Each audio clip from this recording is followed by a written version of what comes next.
What's up everyone and welcome to my video. Now I have a video series where I try out old equipment or, not as old guitar equipment. I've done like the Pod, the Behringer V-Amp, the Zoom 505. And I'm basically trying out whatever you guys are suggesting me. And the point with the series is just to find out if a piece of equipment still stands the test of time when it comes to metal. Well, today I'm trying out this.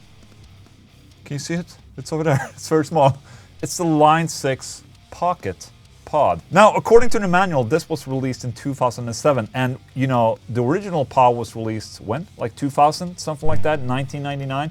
So, I mean, it's been 8 years between the original Pod and the Line 6 Pocket Pod. I mean, you would have imagined that a lot of things would have happened between these years when it comes to, cramming stuff into a small little unit. Well, don't get your hopes up too much, because I've been sitting a little bit with this thing, and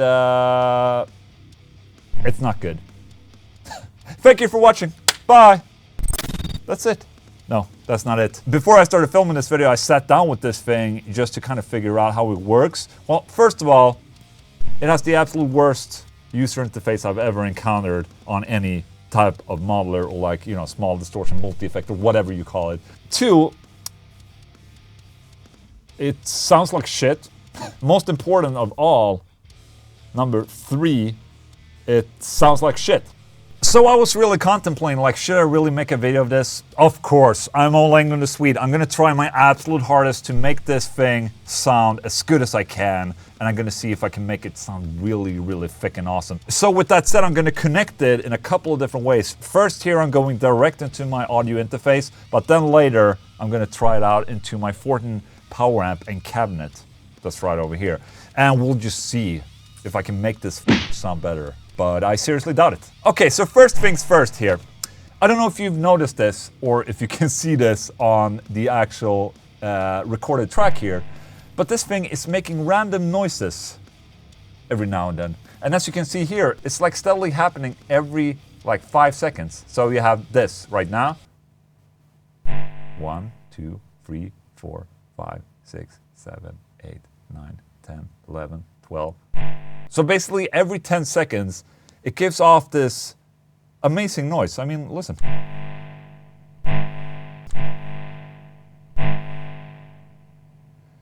Yeah, if you just disregard that, let's just focus on the actual sound of the unit. So let's go.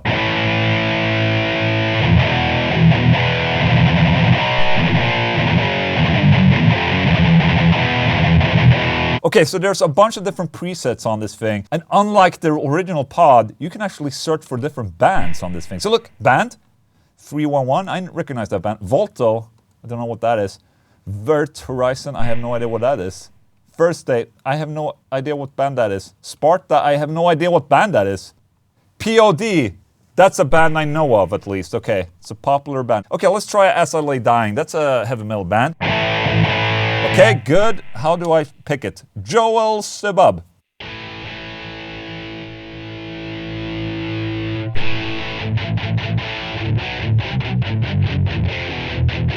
Okay, that's really, really heavy. Mr. Clean. Crunch a bunch.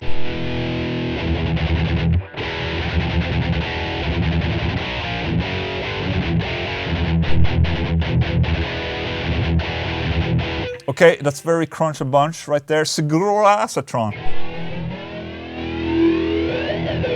Okay, great.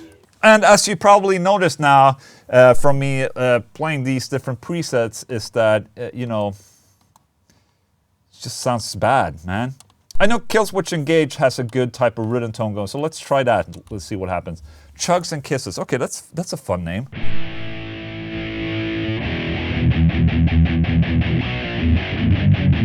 Okay, that sounds great. Overdub. Okay, clean-ish. Spacey lead. Rectifier, okay.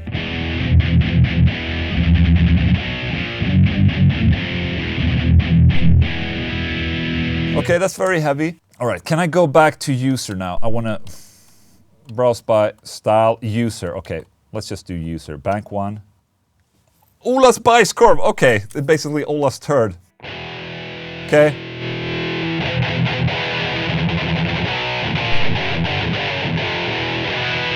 Okay, let's switch the... that's the insane amplifier. It sounds insane. Tread plate, okay. Now we're talking, okay?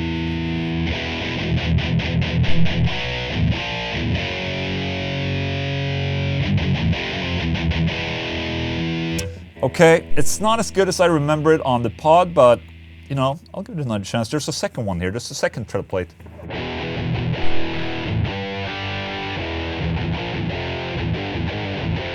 Okay, do you notice how I'm switching the amp models, by the way? I have to push the save button and then push this little button up here. It's not the most intuitive user interface I've tried, but, you know, it gets the job done, I guess.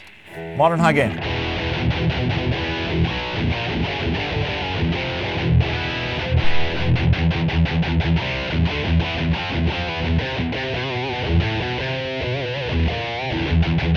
Okay, I'm not sure about you guys, but I'm not really happy with the sound. So what I'm gonna do is that I'm gonna plug in an overdrive, and that might actually help with this. So let's just do that. I have a Fortin Hicks drive that I'm gonna plug in. So what I do is unplug, and that's how you turn on and off the unit, by the way. You just plug it in. So let's plug it in again. Okay. Stay, please. No? Okay, don't stay.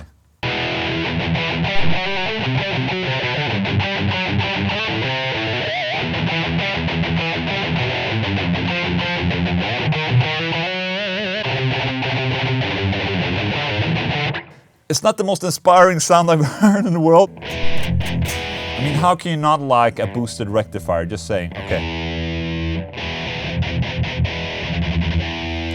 Okay. This is without the overdrive. Then with the overdrive.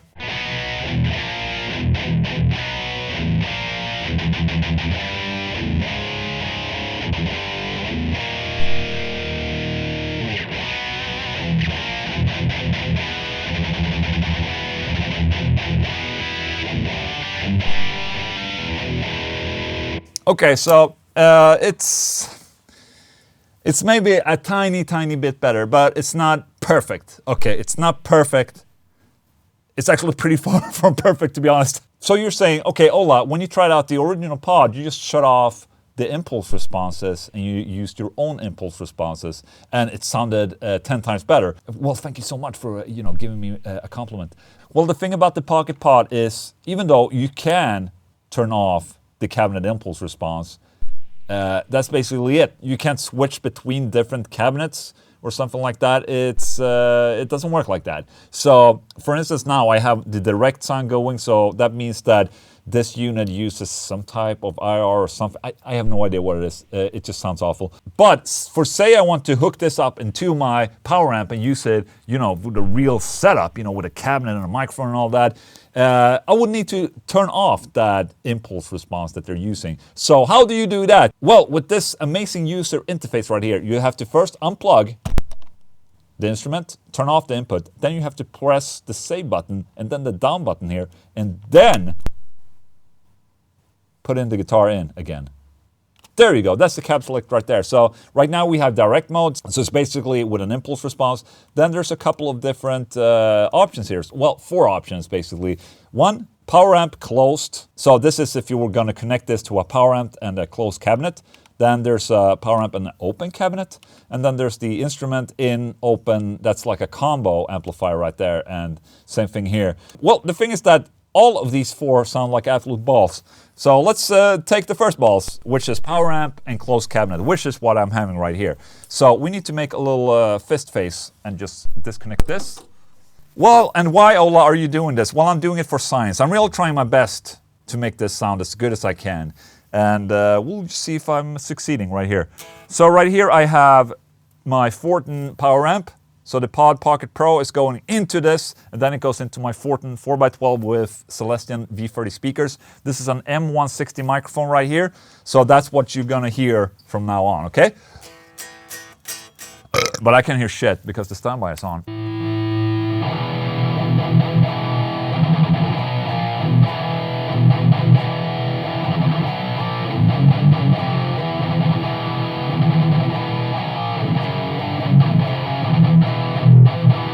Okay, let's switch and try... Is there reverb? Oh, there's reverb on this tone. Why is it?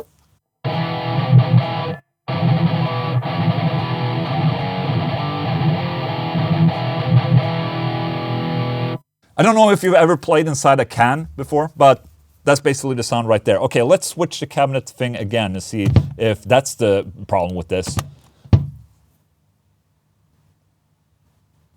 Cab select, okay.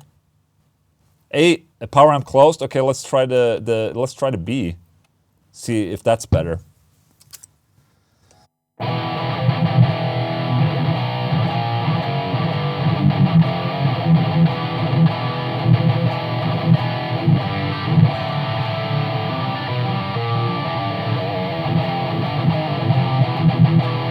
The problem here is that whichever of these options I'm doing is that all of them sounds like the, you know, okay.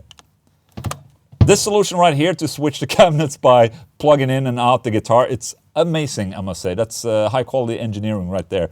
So the problem with all of these different options is that none of them sounds like, you know, a raw amplifier tone.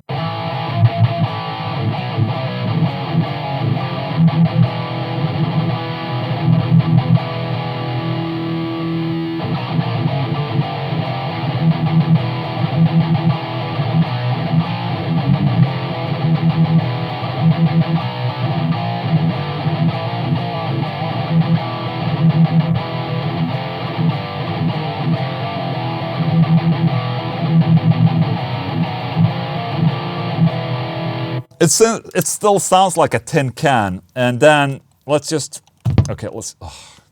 just do the direct one just to see and make sure that I'm not, you know, full of myself. Okay, let's put the direct mode. Okay, let's hear it. Huh, the mode where you have an impulse response or some type of thing happening in this sounds way better when you plug it into an amplifier or a power amplifier like this. So why do they even have the other options?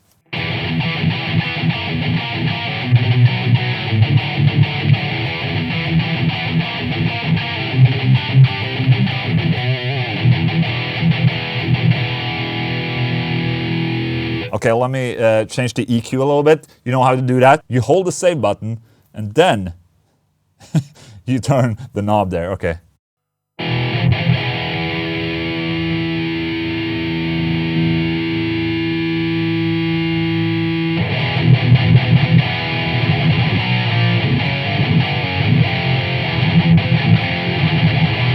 It still sounds like you're playing through a can, but it's absolutely better than any of the other modes that I tried right here.